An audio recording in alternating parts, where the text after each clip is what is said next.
I didn't exactly lie when I told my husband it was just a joke about sleeping with his boss. But everyone thinks I'm the villain, and maybe I am.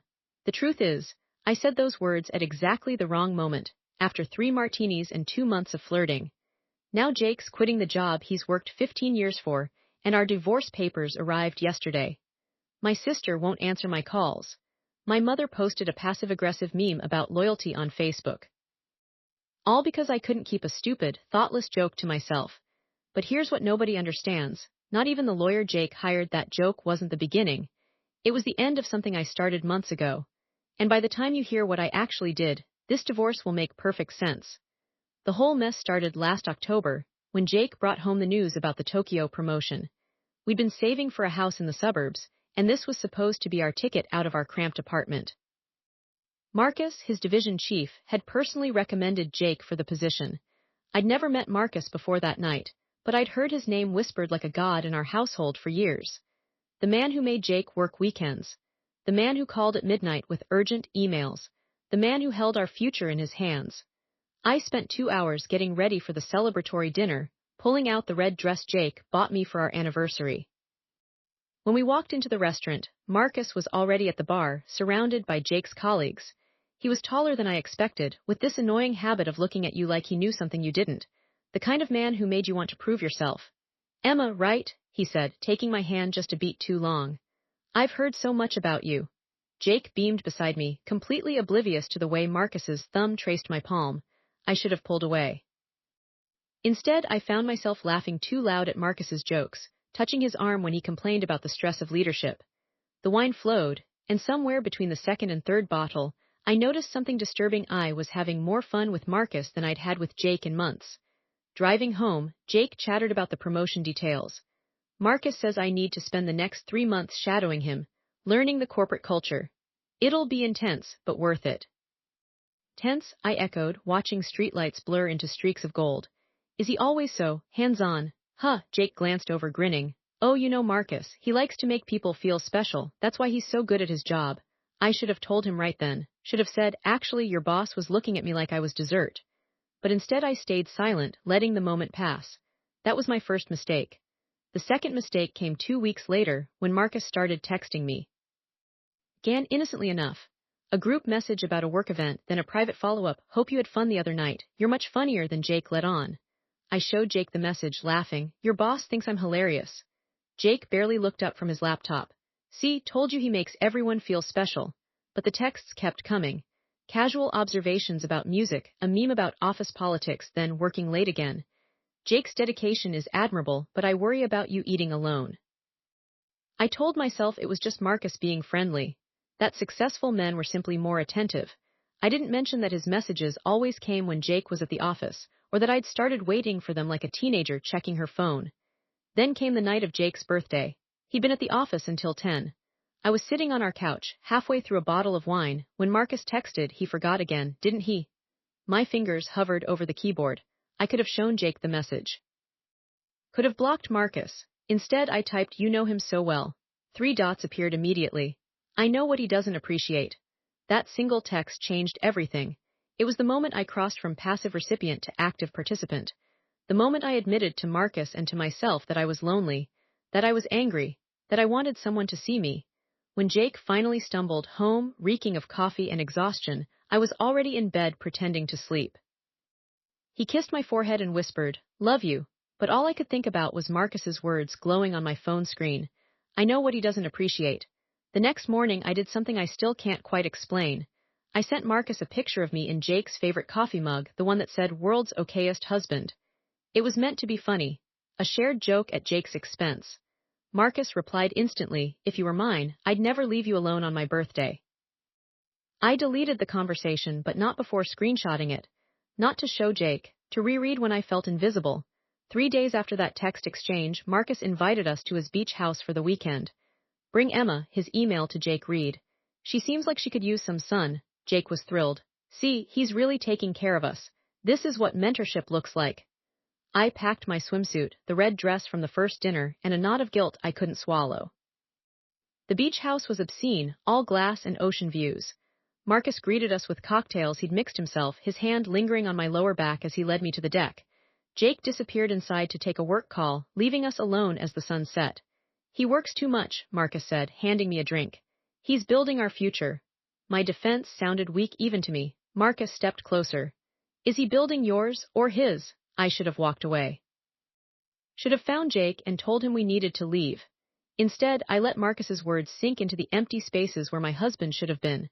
I let him refill my glass 3 times. I let the conversation drift into territory that left me flushed and breathless. When Jake finally reappeared, Marcus was teaching me how to properly taste scotch, his fingers covering mine on the glass. You're a natural, Marcus said, and I couldn't tell if he meant the scotch or something else. That night I dreamed about Marcus. Not just dreamed. I woke up tangled in the sheets, heart racing, and spent 10 minutes in the shower trying to scrub the guilt from my skin. Jake slept through it all, his phone glowing with unanswered emails on the nightstand. Driving back to the city, Jake hummed along to the radio, completely unaware that his boss had become the central figure in my fantasies. I watched him from the passenger seat, this man I'd loved for 8 years, and felt nothing but irritation at how easily he'd been replaced in my mind. Monday morning, Marcus texted, "Can't stop thinking about your laugh." I replied, "Stop." He sent back, "Make me." I didn't. Instead, I told Jake I was taking a pottery class Tuesday nights. Really, I was meeting Marcus for drinks at a hotel bar 2 towns over. I told myself it wasn't cheating if we were just talking. Just 2 people complaining about Jake's work ethic. Just 1 drink, then 2, then Marcus's hand on my thigh under the table and me not moving it away. The joke happened at the quarterly review dinner, 3 months into this twisted routine. Jake had just presented his project to the board and Marcus had praised him publicly.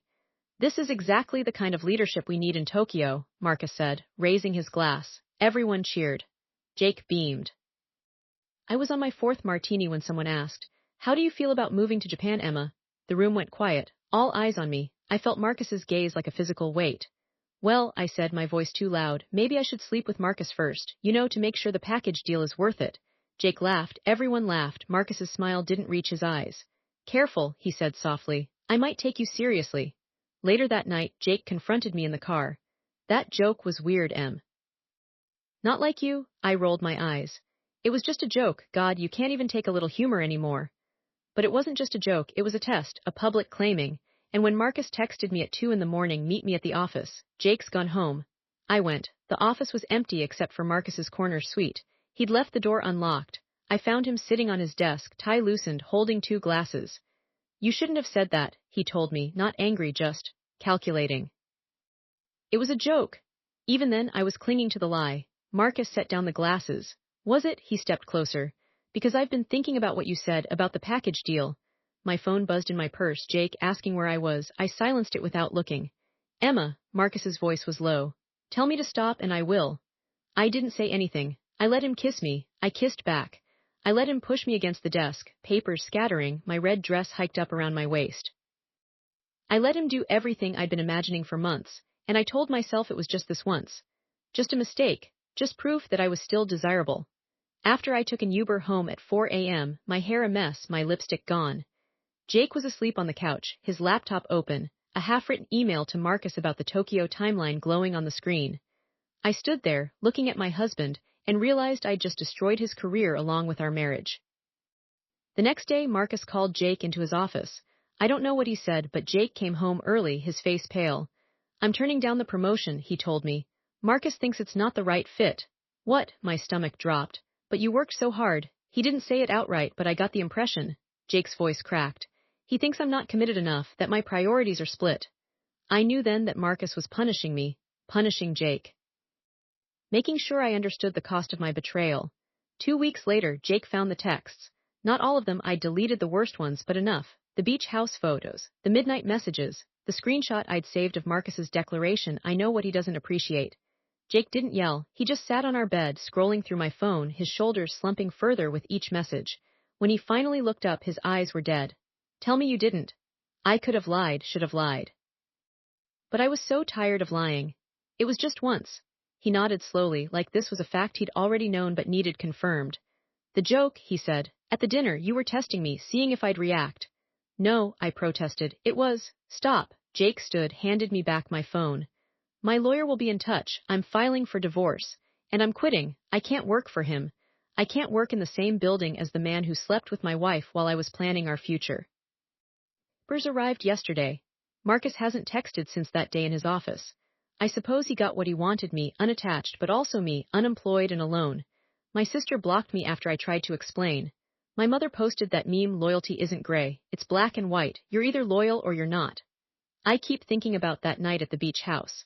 About the moment Marcus asked if Jake was building my future or his. The truth is, I didn't know the answer then, and I don't know now. I just know I was lonely, and Marcus noticed. I was angry, and Marcus validated it. I was bored, and Marcus made me feel alive. The joke wasn't the crime. The crime was everything that came before it, the small betrayals, the deleted texts, the nights I chose validation from a stranger over honesty with my husband. The joke was just the confession I wasn't brave enough to make until it was too late. Jake's last email to me was one line: I hope he was worth it. He wasn't. He never was. But by the time I understood that, I'd already burned down everything that was.